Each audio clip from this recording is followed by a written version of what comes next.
Yang ngeten kula terangno ben gak salah paham. Perang riyen niku kepenak Kang, sing mbok endut Kanjeng Nabi mesti bener, musuh Abu Jahal mesti salah. Dadi cara nekat iku jos napa? Saiki mboten musuhe mukmin kaya mukmin, mukminem ya abal-abal, musuhe ya rondo abal-abal kan ora jelas benere, ora jelas. Salah berhubung ora jelas kudune sikap kita ya ora jelas. Dadi ora oleh tukaran saiki tenanan, mergo musuhe ora mesti salah, kita ora mesti bener. Nah dhisik kan enak.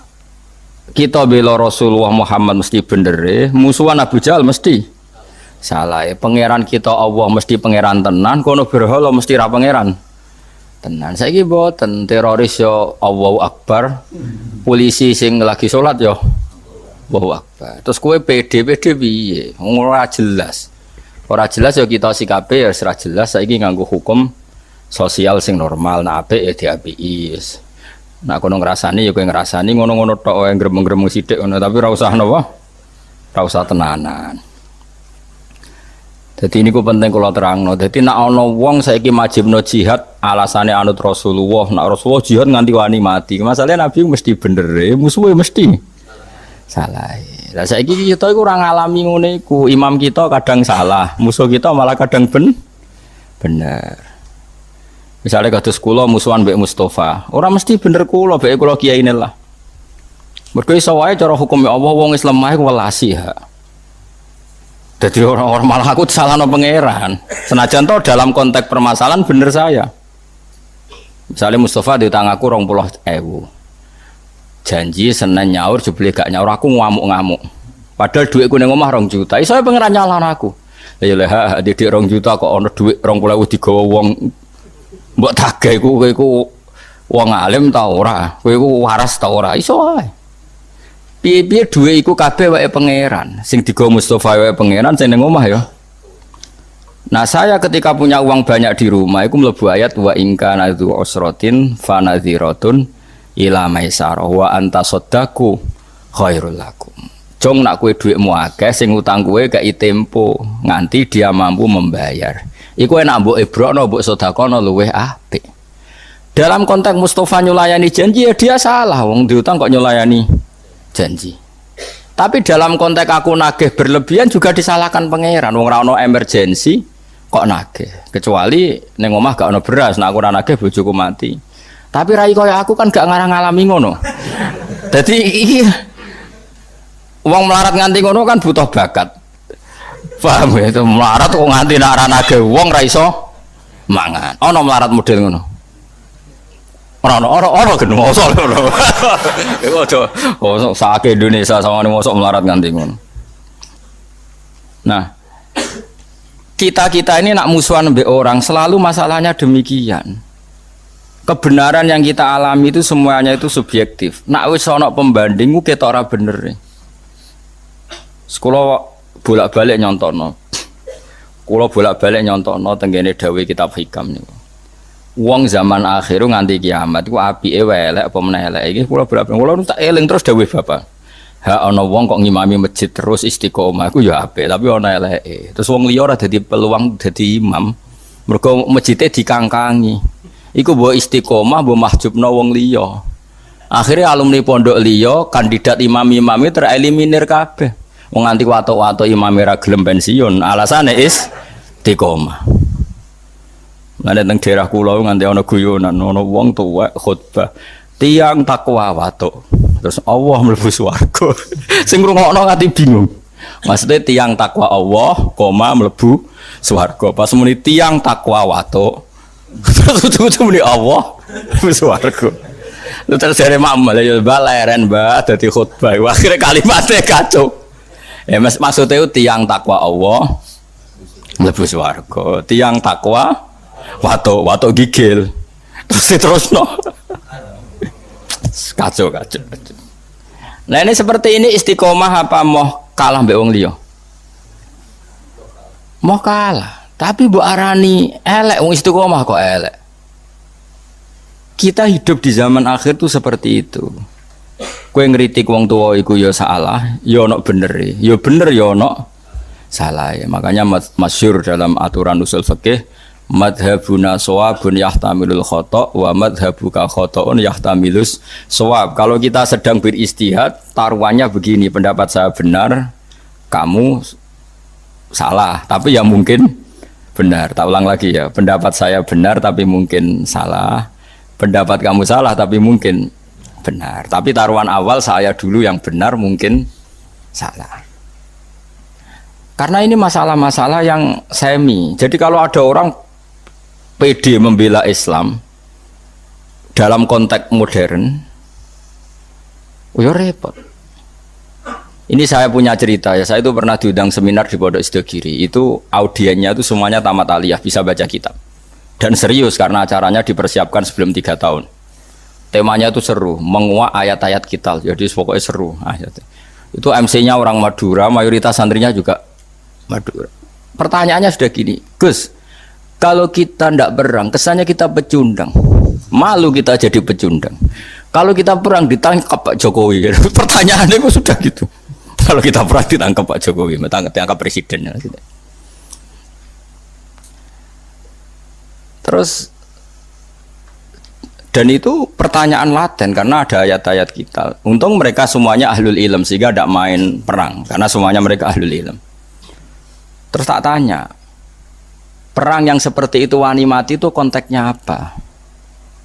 Kalau Rasulullah mesti benarnya kamu bela, Abu Jahal mesti salahnya kamu musuhi. Tidak masalah kita mati. Ini iskariman aumut syahidan. Tapi kalau perang saya misalnya musuh kamu, terus demi apa coba? Misalnya demi rebutan warisan. Jelas tanah itu milik saya. Secara de facto tanah itu milik saya, sertifikat milik saya, jual beli milik saya. Terus dia aku ruhin tanpa bukti. Terus saya perang sampai bunuh ruhin karena ruhin terbukti salah. Dalam konteks tanah ini mungkin benar saya, tapi apa betul demi tanah sampai membunuh orang mukmin? Paham ya? Wah ini demi hak apanya? Wong tanah saya kehilangan setengah hektar saya tetap kaya. Mendesaknya apa? Makanya kalau di bab sial itu contohnya gini yang boleh membunuh orang mukmin. Saya digarong orang yang saya kalau tidak bunuh dibunuh. Nah itu contoh karena ini taruhannya nyawa dengan ini ndak. Makanya di bab sial orang fikih nyontokno gini, kue PTM dicolong. Demi harga diri bajingane mbok gwedak nganti akhirnya kue dipateni toko mata ini. Pertanyaannya pangeran demi pitik wae kok paten pinaten. Nah, semuanya itu ikhtimal dalam konteks modern. Maksudnya modern itu selain Rasulullah itu semuanya, sekalipun itu perangnya Sayyidina Ali dan Sayyidina Muawiyah itu semuanya ikhtimal. Makanya kata ulama sanggepnya bodoh bener itu sahabat masalah istihad. Tapi setelah sahabat nggak ada perang yang dengan dalil hujah yang wadihah yang jelas karena potensinya sama-sama iya, sama-sama tidak. Ini penting saya utarakan. Jadi begitu juga dalam imam masjid, dalam sedekah. Misalnya gini, saya sering ditanya orang, Gus zakat itu apa dikekno panitia masjid tadi dilakoni dhewe. Nah, kowe takok drengki apa takok api-apian namanya. Nah, kowe drengki apa ngomentari panitia masjid, tak jawab apik ning masjid. Ben sifat drengkimu mbok lawan dhewe. Gak Gus, objektif. Jawaban saya gampang. Misalnya saya punya uang 1 juta.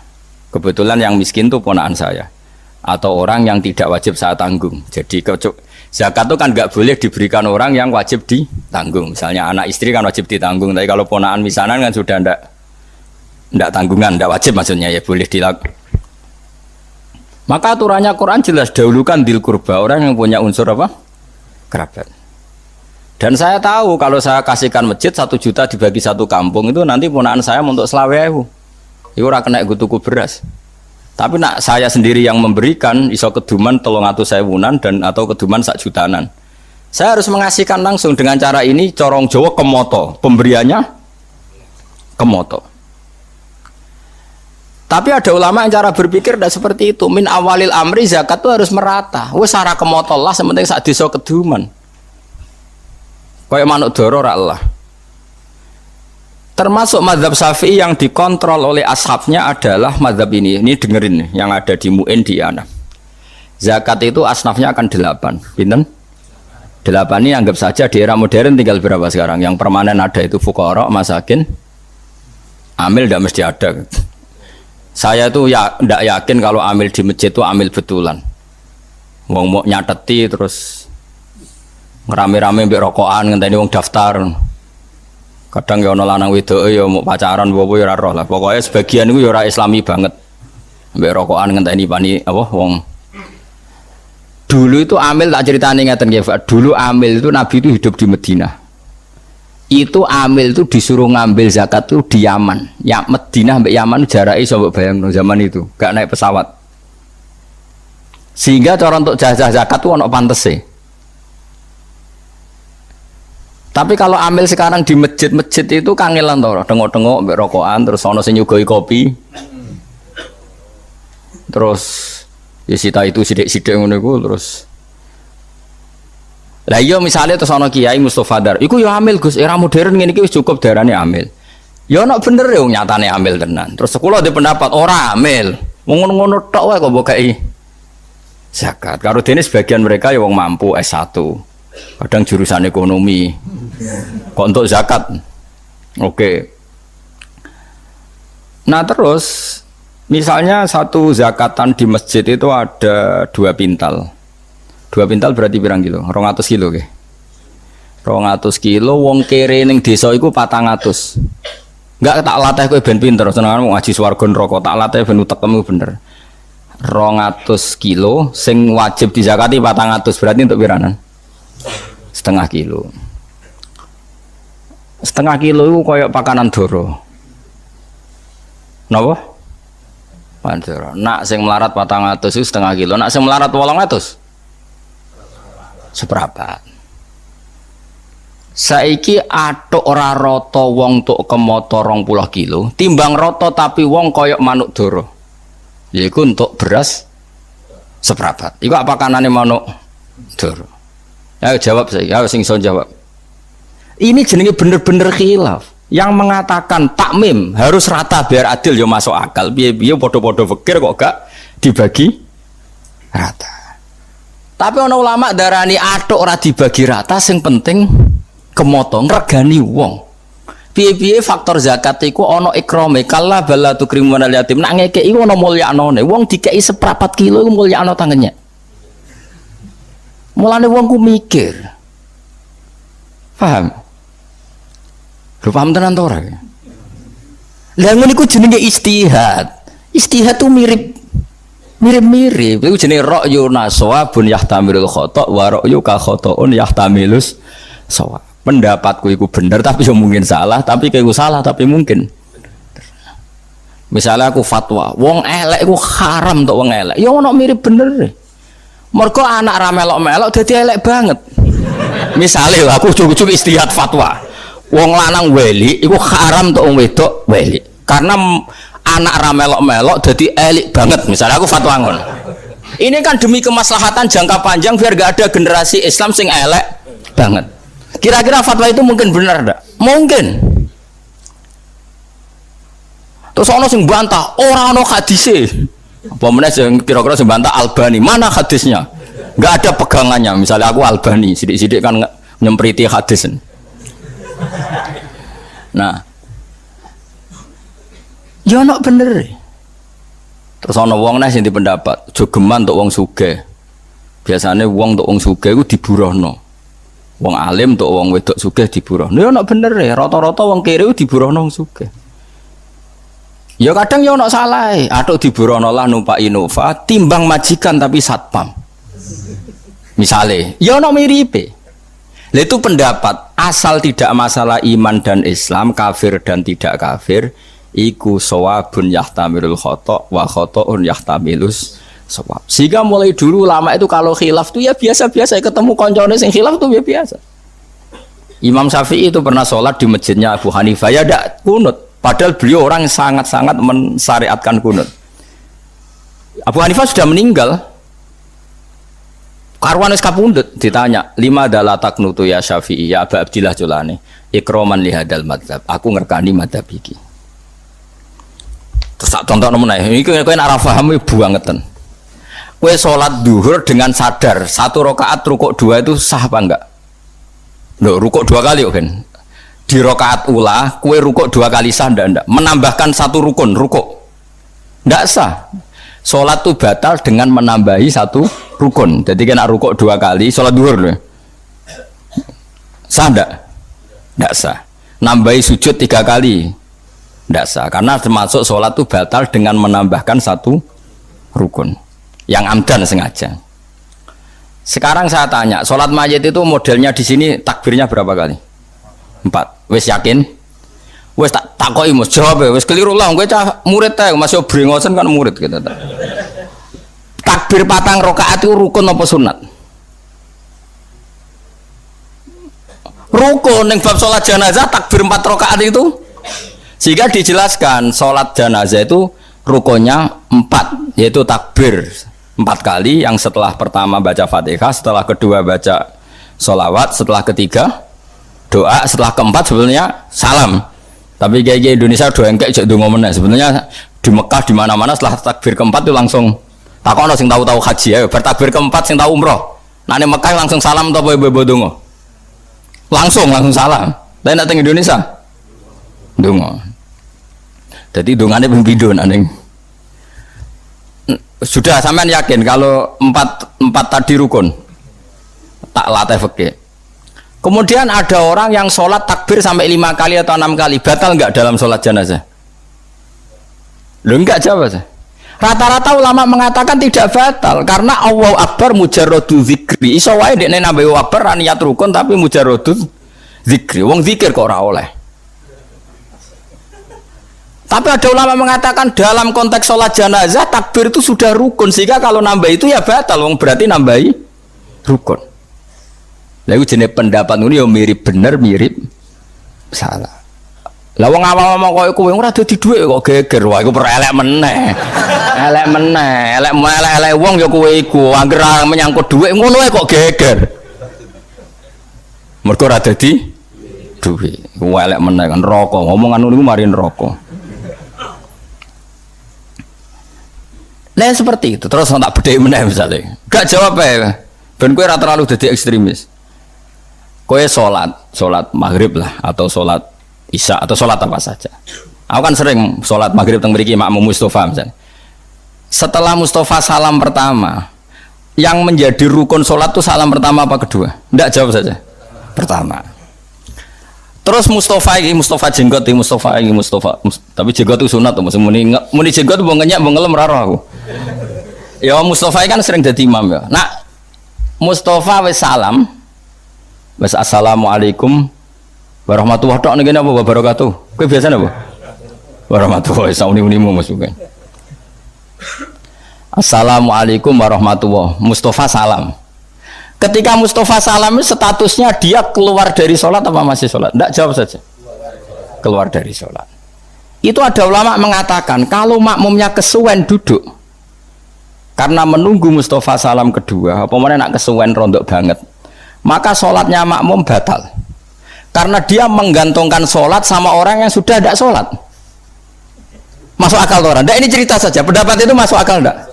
Masuk akal. Bagaimana mungkin orang yang masih sholat menggantungkan hubungan sholat sama orang yang sekarang sudah ada?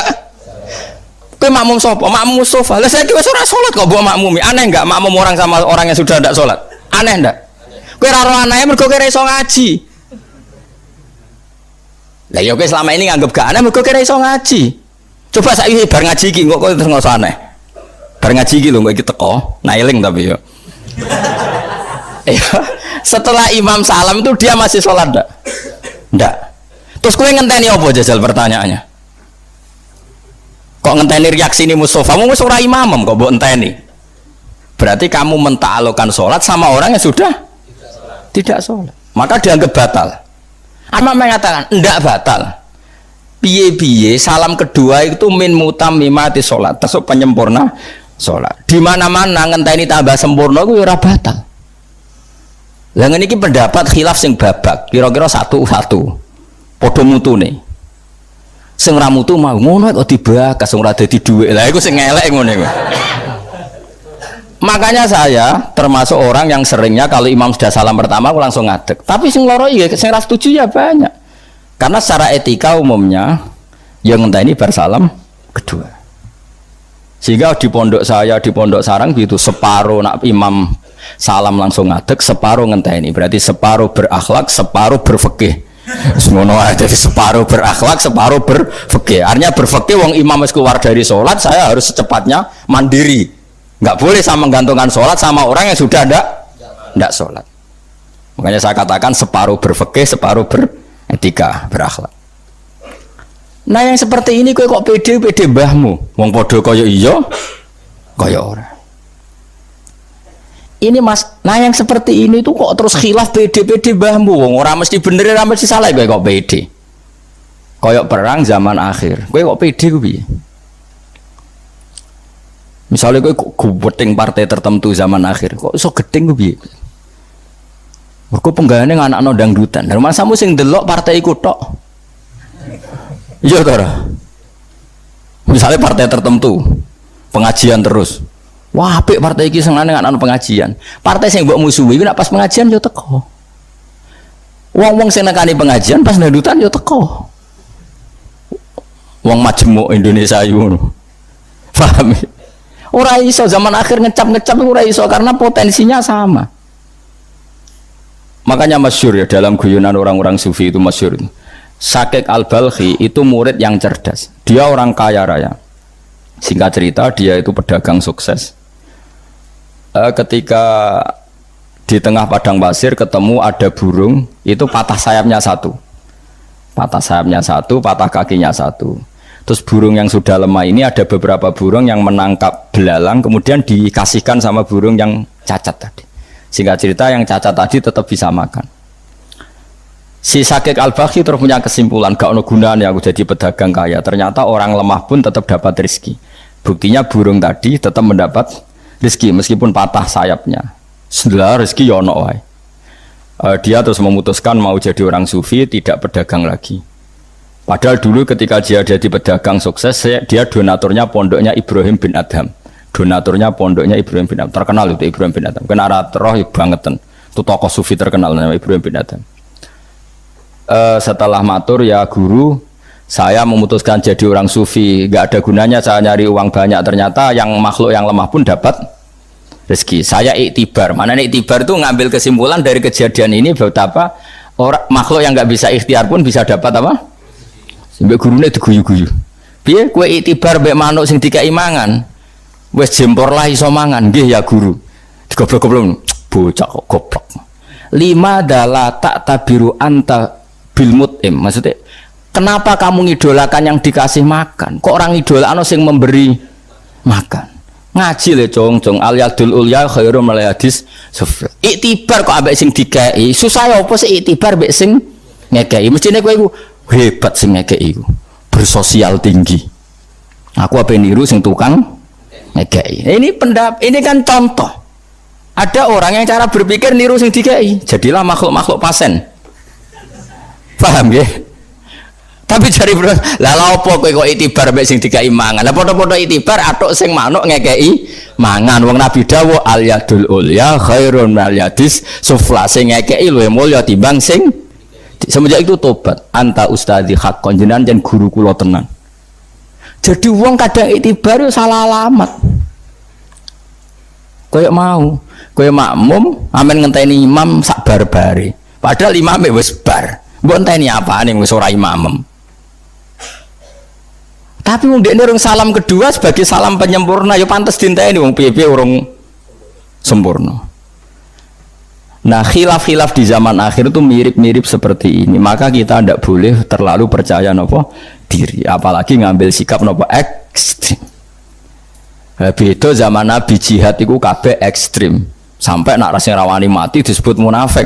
Tengah-tengah perang kok mulai disebut munafik. Mergo bela Nabi jelas bener, jelas hake, musuhnya jelas. Nah, itu pembeda antara jihad zaman Nabi dan zaman sekarang. Misalnya kados kula, kadang mbek mubalek itu ora cocok.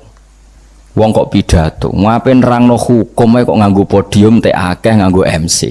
Apa pernah Nabi pidato, maaf ngaji Abu Hurairah ngumumno itu hasanatun Nabi Muhammad sallallahu alaihi wasallam. Mungkin enggak ada acara ngaji zaman Nabi seperti itu. Enggak jawab ya? Enggak mungkin. Tapi kowe gedeng sing nggawa syiar Islam yo mubalek. Sing nggawa ramene dunya yo mubalek. Piye Islam butuh syiar. Butuh rame-rame manane syiar. Ya sudah kita terima, tapi aja mbok cocoki, nek mbok cocoki, lha wong ape nerangno sak ayat ra mesti bener wae kok podium, sound system, MC macam-macam. Lah nek dakwah ngenteni ngono ra ya ora efektif. Jadi misalnya diceritani, di sana ada aliran sesat. Bikinkan saya podium, siapkan MC, salam template, nanti saya ke sana pidato. Kira-kira menyelesaikan masalah ndak? Ndak kan? Tapi kayak gedeng balik ya dosa wong sing nggawa siare Islam. Dukung ya blek. Ya terus piye Gus? Ya piye biasa wae. Nek sing bayu ben bayu kok agak bayu dhewe. Ya sing biasa wae, ora usah disikapi karena ndak jelas. Lah saya mohon sekali zaman akhir itu perkhilafan itu seperti itu.